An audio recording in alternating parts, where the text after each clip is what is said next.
Yes, sister. Assalamu alaikum, Dr. Naik. Since I'm in the media, I think this is a very relevant question which at times has come across our mind. I'm the editor of a trade journal in Dubai.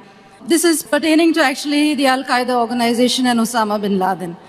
All of us know that when he was fighting the Russians and he was fighting communism and what they did in Afghanistan, he was the hero of the masses.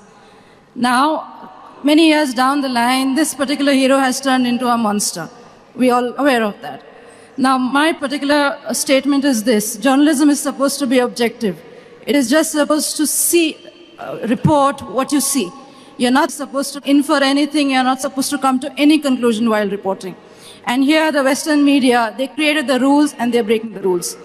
This is exactly what is happening, and the thrust of your lecture during these 2-3 hours was exactly the same. They change the rules and play with the rules. How can we, as Muslims, as peace-loving Muslims, draw the attention of the world to this thing which is happening? Like, for example, let me give you something. All the ills of the world, all the violence is blamed on Al-Qaeda, and we have heads of state giving irresponsible statements like such and such a thing, it's by Al-Qaeda. How do you think, as peace-loving Muslims, we counteract something which we see as which is not? I'm again talking about the rules of journalism. There is inference, there is opinion. These things should be separate, but they are being mixed in the news and being given to us. They are being dished out on a platter for the world exactly to believe what they believe, and that Islam is a terrorist religion. Do we have some certain hadith, or do we have some guidelines to show us the road and to show us the path as to what to do now? Asked a very good question. She's in the field of journalism, and she said that previously Osama bin Laden, when he fought with Russia, he was a hero, and Osama bin Laden was created by the Americans. And later on, when he goes against the Americans, he is called as a terrorist. And as she rightly said, in the rules of journalism, they have to report objectively. And they should not give the opinion. The inference is supposed to be made by the readers, not by the journalist. This is a rule, but rules are made to be broken. In America, freedom of speech, according to me, the least freedom of speech is in America. Freedom of speech, you can speak as long as it doesn't hurt them. If you don't speak against me, you can speak what you want. But if you speak against my interest, then maybe the CIA will catch you. So according to me, it's only a big farce. It's a hogwash. Freedom of speech. Regarding a question, how should we respond? Regarding Osama bin Laden, is there any hadith, etc.?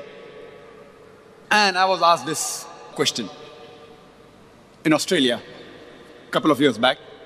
Consul General of USA to Perth asked me the first question. I gave a talk on terrorism and jihad. He asked me, Brother Zakir, do you agree Osama bin Laden is a terrorist? He asked me. First question. So I told to the Consul General, as far as Osama bin Laden is concerned, I haven't met him. I don't know him. I'm neither his friend, neither am I his enemy. I don't know. I cannot base my judgment on what I see on the news channels, on BBC, CNN. Allah says in the Quran in Surah Hujurat, chapter number 49, verse number 6, that whenever you get information, check it up before you pass it on to the third person. So what they show on the media, on CNN and BBC, I cannot base my judgment on what I see on CNN and BBC because I know it is manipulated. Unless it's confirmed what they show is the truth. And when Yuan Redley, when she came from Afghanistan, she was asked, what is the opinion about Al-Qaeda? You know what she said? I doubt whether Al-Qaeda exists.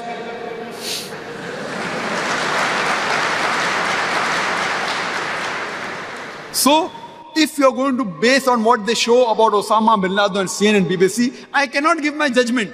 Allahu Alam, what is he? But CNN, which is controlled by America, I come to know from there that they have killed thousands of Afghanis. They have attacked Iraq from their very channel. If the person owns the channel, what he shows, and is proud of it, it's confirmed what they have done is there.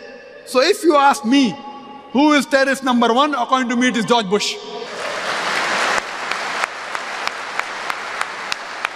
This I have mentioned and came as headline in the statement that Dr. Zakir Naik says he's a fundamentalist and he calls George Bush as terrorist number one. Headlines in the papers of Australia.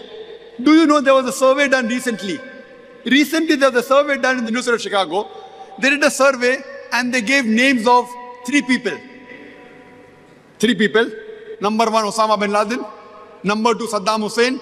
Number 3, George Bush. And they did a survey in different countries, different cities, different states. That who do you consider, among Muslims and non-Muslims together, even non-Muslims, who do you consider terrorist number 1? The answer was the same. The answer was common, it was George Bush. The lowest percentage was 74%. 74% of the people said George Bush was number 1, and the highest was 78% said that George Bush, according to them, was terrorist number 1. Not me. Fine. Maybe I was one of the few people who was vocal. People normally get scared to speak. Regarding the hadith, our beloved Prophet Muhammad said that if you see something wrong, stop it with your hand. If you cannot stop it with your hand, stop it with your tongue. If you cannot stop it with the tongue, the least you can do is curse in your hearts. And then you will be the lowest level of mu'min. So I am very vocal. I speak the truth. Those people who Allah has given the power to stop with the hand, if they don't stop, Allah will question them. At least Allah has given me the power to speak. So I'm speaking at least. I've said the same thing in UK, in front of the chief of the police, in front of the mayor. I've said in USA, I've said in Australia, I've said in Malaysia. But I say it with hikmah. With hikmah. With hikmah I say it. So if Allah has given the power to speak, if I try and say, oh, I don't, Allah will take away this power. Allah will take away the power of mine to speak. The least you can do is curse in your heart. And today the non-Muslims are saying, leave aside Zakir Naik, the majority of the non-Muslims today, according to a survey done by University of Chicago in USA, they say that George Bush is number 1. And if you go on the internet, there are statements, I'm not saying right or wrong, they say that what happened on 11th of September, it was an inside job. Some of the theories say that George Bush did it himself. Regarding a question, how should the Muslims behave? See what happened after 7th of July in London. There was a bomb blast. All the Muslim, most of the Muslim scholars in USA, they got together and they condemned it. In UK, they did the same. I wouldn't like to name them, I know many of them. They condemned what happened on 11th September in New York is haram, it is wrong, we condemn it. What happened on 7th of July in London, more than 50 people died. On 11th September, more than 3,000 people died, we condemn it. Full stop. See what they said is right, I don't disagree. Quran clearly says in Surah Maida, chapter number 5, verse number 32, if anyone kills any other human being, unless it be for murder or for creating mischief in the land, it is as though he has killed the whole of humanity. I also too condemn. If more than 3,000 innocent people have died in the World Trade Center on the 11th of September, it has to be condemned. If more than 50 innocent people died in London, it has to be condemned. But don't put a full stop. I also condemn that thousands of people that have died in Afghanistan have to be condemned. The thousands of people that died in Iraq have to be condemned. The thousands of people that have been butchered in Bosnia have to be condemned. The people that have been killed in the land of Palestine have to be condemned. Why are we afraid? But when I ask the American, he tells me, no, you know, America is the different. If we speak too much, we'll have problem. I said, why? America is the country of freedom of speech. What are you afraid of? I speak in India. People who know Bombay, the situation of Bombay is very bad. At least in America and London, you can speak and get through. You know, people say that, Zakir, don't you get death threats? This is part and parcel of my profession. It's part and parcel of my profession. Didn't the prophets get death threats? We are following in the footsteps of the prophet. Allah subhanahu wa ta'ala is there to protect us. But speak the truth, but speak with hikmah. So if we have to speak, if we condemn killing innocent people is wrong. We agree that what happened when more than 3,000 people on 11th September was killed, it's wrong. We condemn what happened in London is wrong. But we also condemn the other atrocities done. When a person straps a bomb and blows himself up and kills 20, 30 innocent people, he is called as a terrorist. But when a person throws a bomb from a plane and kills thousands of Afghanis, he is called as a brave American soldier. What bravery is it? In Hindi we say chudiyan pehne hue. What bravery is it? From top you're putting bombs. That also it blows into another 50 bombs.